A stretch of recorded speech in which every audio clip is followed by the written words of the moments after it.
Hello, I study the far right, and I'm really freaked out right now. There's a politician in New York City who's running for mayor, and he just got kidnapped by masked men, and they look like militia to me. They're wearing like backwards caps, and they're not uniformed. Like, there's no consistency in what they're wearing.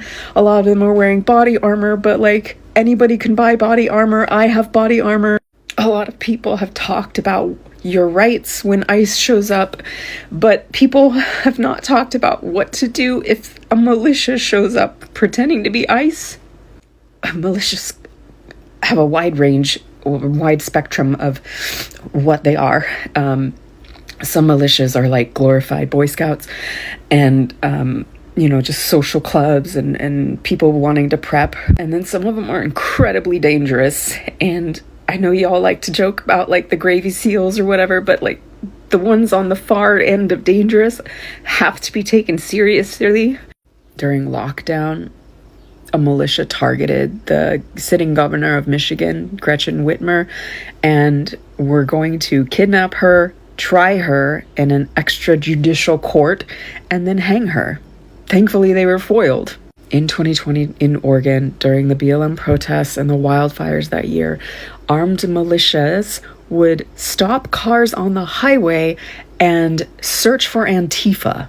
Enrico Tarrio and Stuart Rhodes, who were the leaders of the Proud Boys and the Oath Keepers, two of the most dangerous militias, both of whom were involved in the assault on the U.S. Capitol, have both been pardoned by Trump and have called for revenge.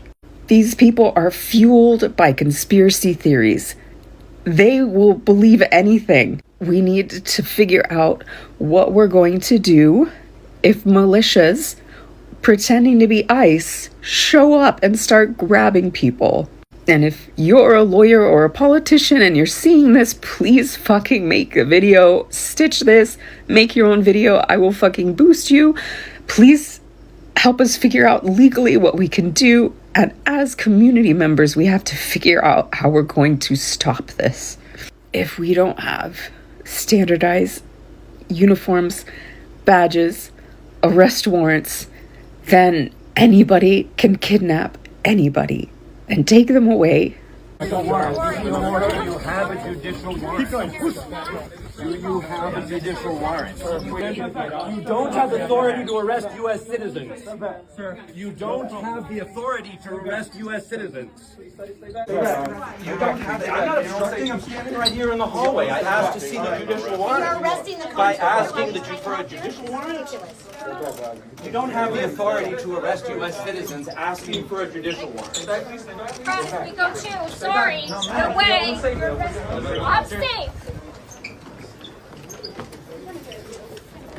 Where are you taking him? Hello? Hi, I'm the Comptroller's Press Secretary. Where are you taking the Comptroller of the City of New York? And with what authority? Why are you arresting the city controller and where are you taking him? No! We got a security detail. This number one is going to go with him, all right? Hang on, where's number one? Hold on. Who's number one? This is number one right here, all right? Thank you.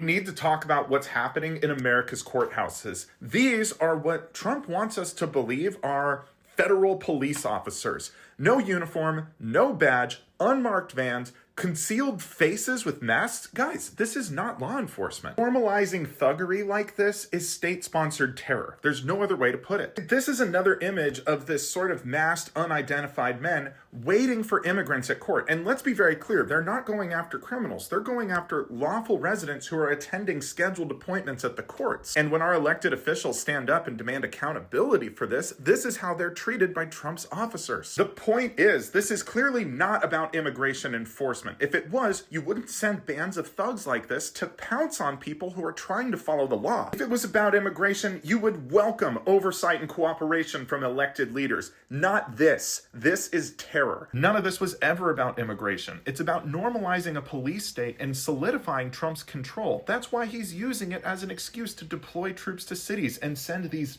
thugs to people's courthouses. We can't stand for this. It's an assault on the Constitution and on the rule of law.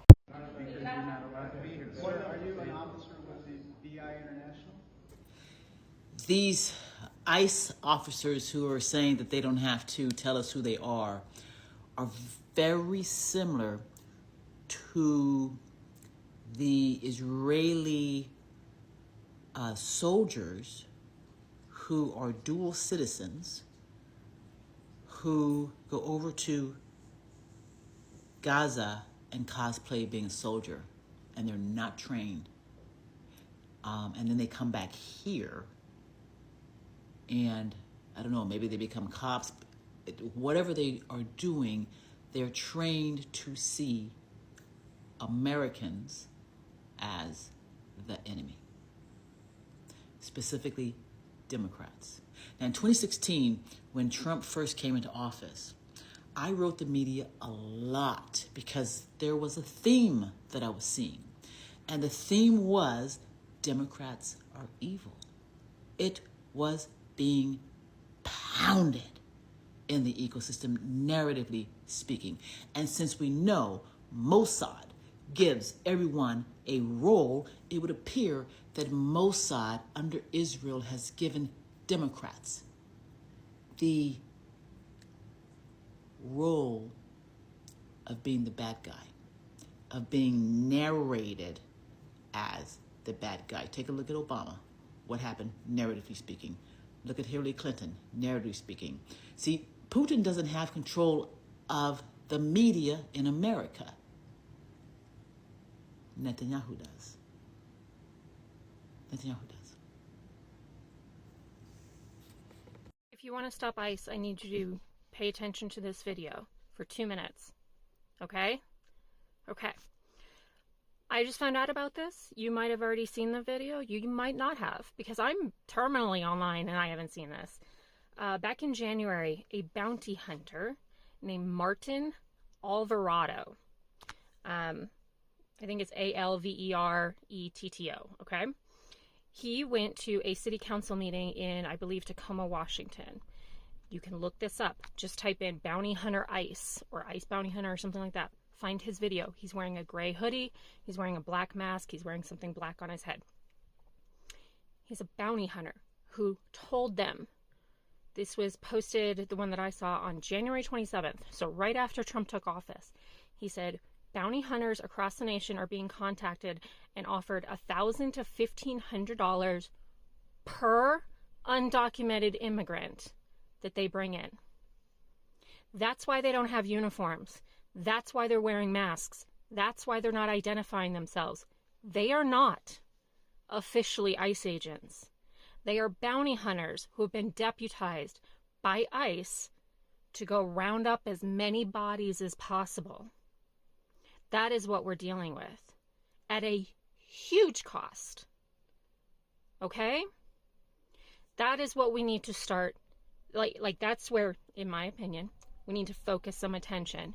Because if we can make it so that ICE cannot do that, we've all been thinking, why would you sell your soul to the devil for like $35,000 a year?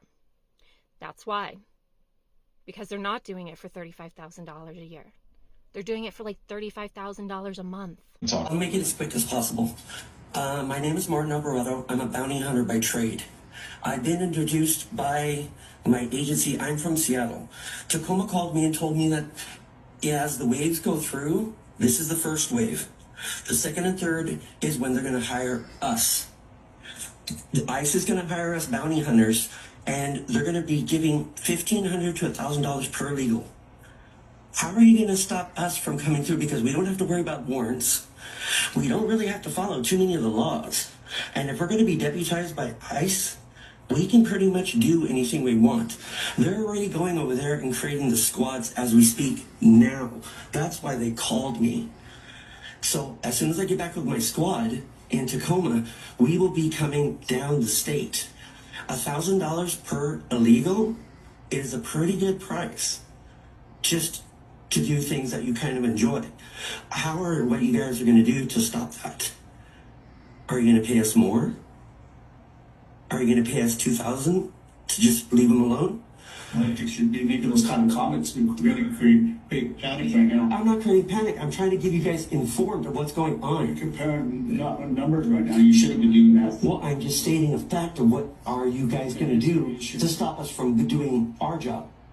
Maybe you shouldn't be doing that, Tylenol. Why? What part of illegal don't you understand? You can't put a price on. You can put a price on every human being.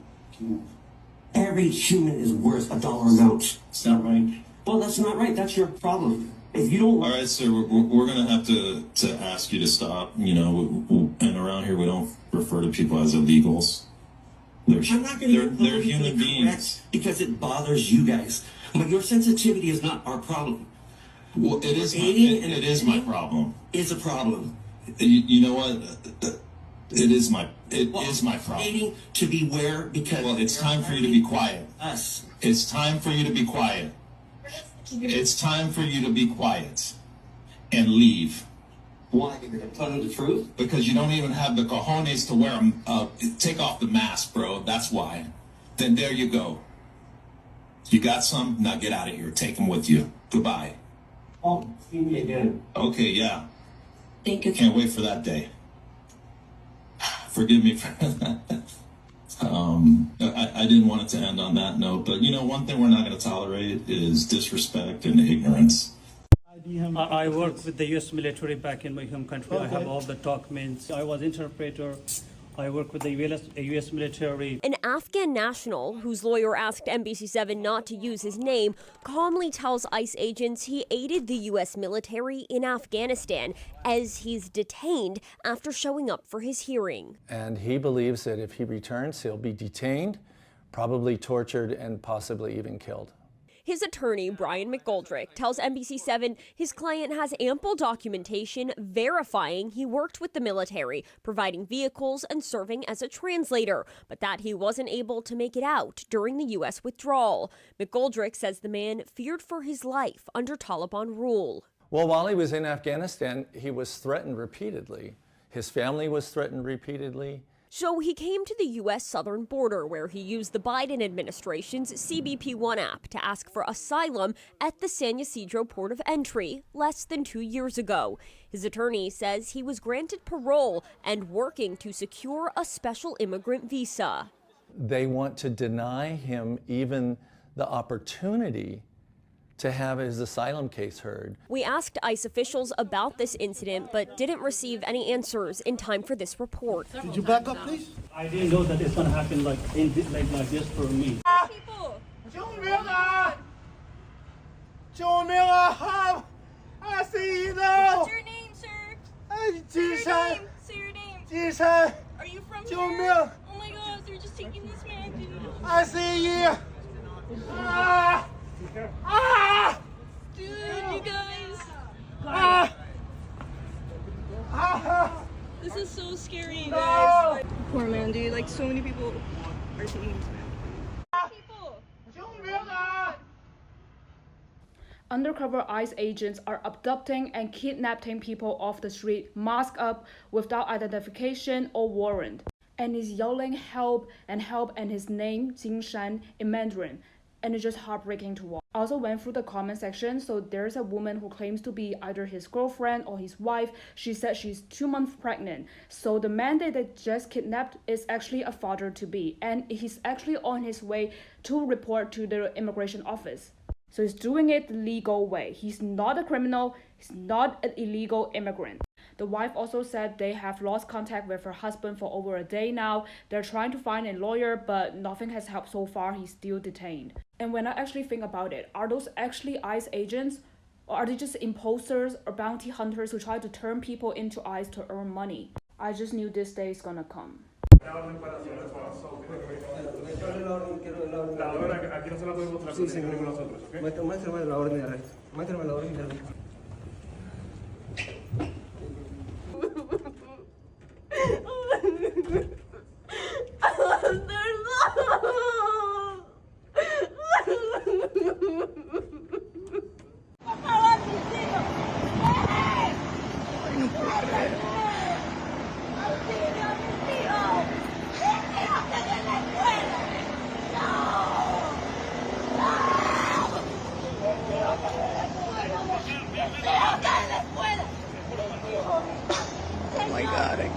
That's a tough one to watch.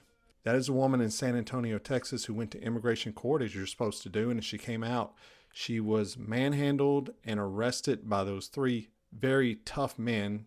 And as she's getting arrested, as a mother, she's screaming out, "My son is in school, my son is in school," because that's what's going through her head. More so than what's going on with her, she's saying, who's going to pick up my son from school?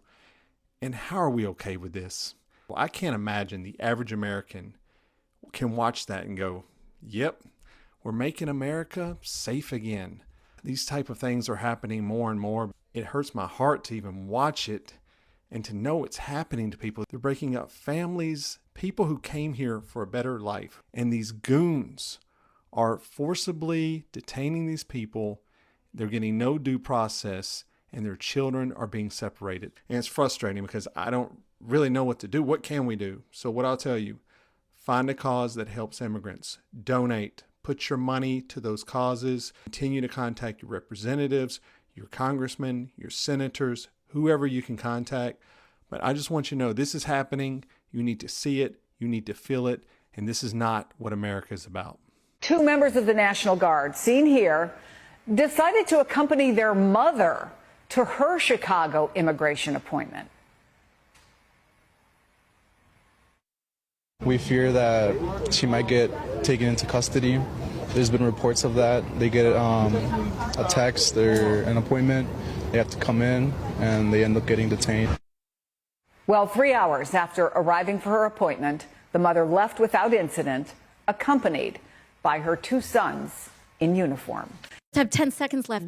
But when they say illegal versus legal immigration, they are trying to end legal status in the United States as well. Correct, Governor Pritzker, with the end of TPS and making people undocumented by removing legal status, ending legal status, and then having the audacity to call them illegal when they were here documented, correct? Taking students' visas away from people, taking their legal right to be in the United States away from them when they've been granted maybe years earlier to stay. So I don't want to hear about how this is about illegal versus legal immigration. They are attacking legal status and removing legal status. The Republican majority is anti-legal immigration in the United States. And I want to make that very clear, and I yield back. ICE agents detained a 20-year-old U.S. citizen, and his family still doesn't know where he is. This happened outside a Walmart in Pico Rivera, California, where Adrian Andrew Martinez works. Adrian was actually standing up for an older man that ICE had already detained.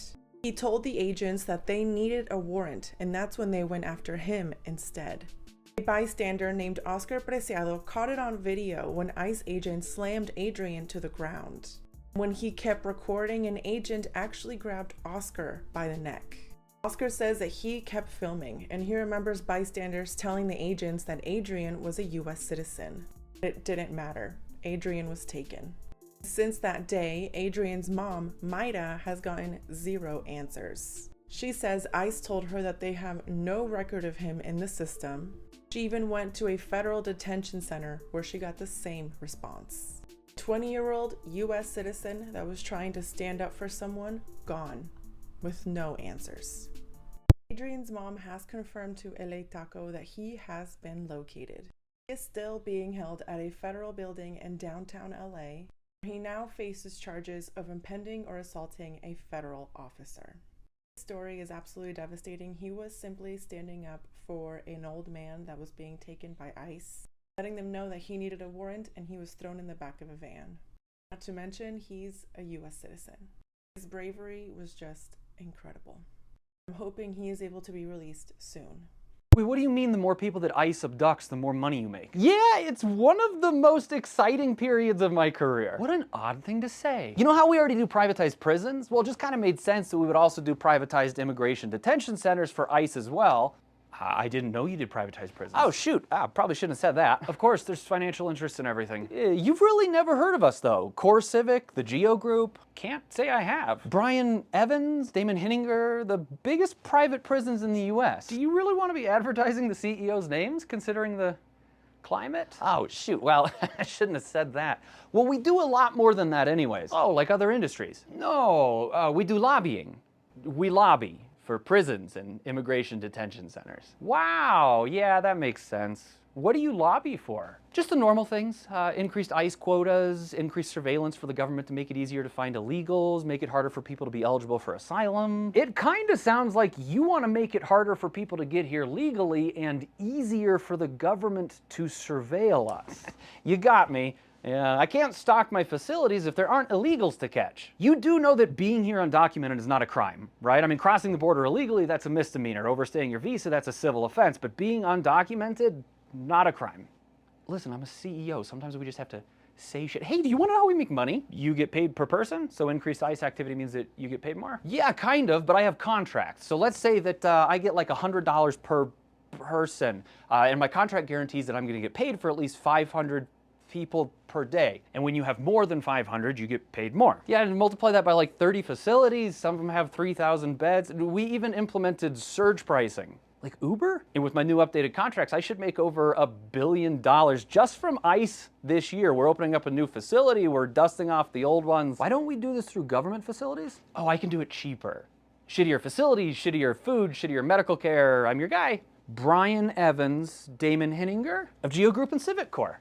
Oh, shoot, I'm just gonna guess, but you probably have a relationship with the current administration. I would certainly hope so. Between us and our companies, we've donated well over $1 million.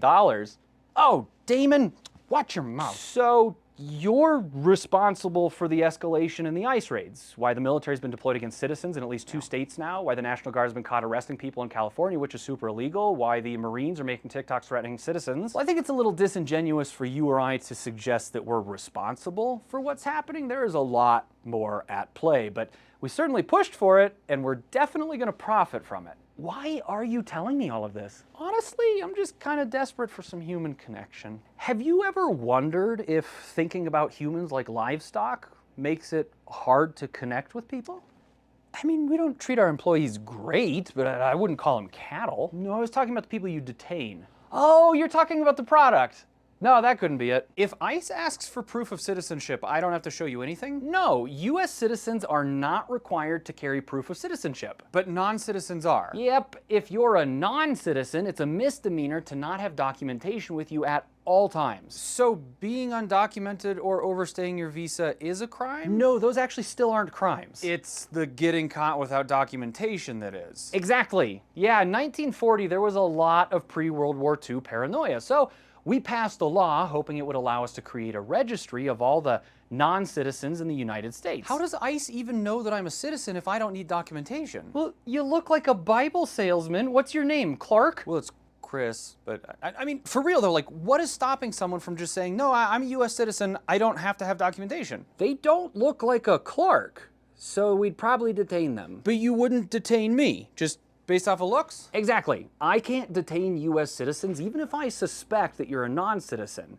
because ICE doesn't have authority over citizens. Then how do you know if someone's actually a non-citizen? We detain them. So you must accidentally detain citizens. Oh, all the time. So what happens then? Well, once you prove you're a citizen, you're free to go. But I'm not required to prove that I'm a citizen. You're not required to carry documentation. And you don't have authority over me. Correct. ICE only has authority over non-citizens. So shouldn't I just be able to tell you to fuck off? Yeah, sure. If you want to get arrested? By who? By ICE. You don't have authority over me. I do have the authority to make arrests for federal crimes, like obstruction of justice or resisting arrest, even if that arrest is later ruled to be unlawful. Does that mean that I could sue you? Sure. Could we flood your systems if we had thousands of citizens being unlawfully detained? You could try, but judges usually side with us. It's a pretty high bar to win an unlawful detainment by ICE case, and the few people that have one didn't really win much more than enough to cover their legal expenses. Jesus. So when you say that citizens don't need documentation and ICE doesn't have authority over citizens, that's effectively meaningless? Yeah, for people that don't look like a Clark. Because you wouldn't mess with me. Not if you don't interfere. So this is one of those laws that sounds like it's common sense, but the impact is just racist? Well, it did come from 1940s pre-war paranoia, so what do you expect? Yeah, weird that it's popping back up again, right? Really? Do you not watch the news? No, that was the joke.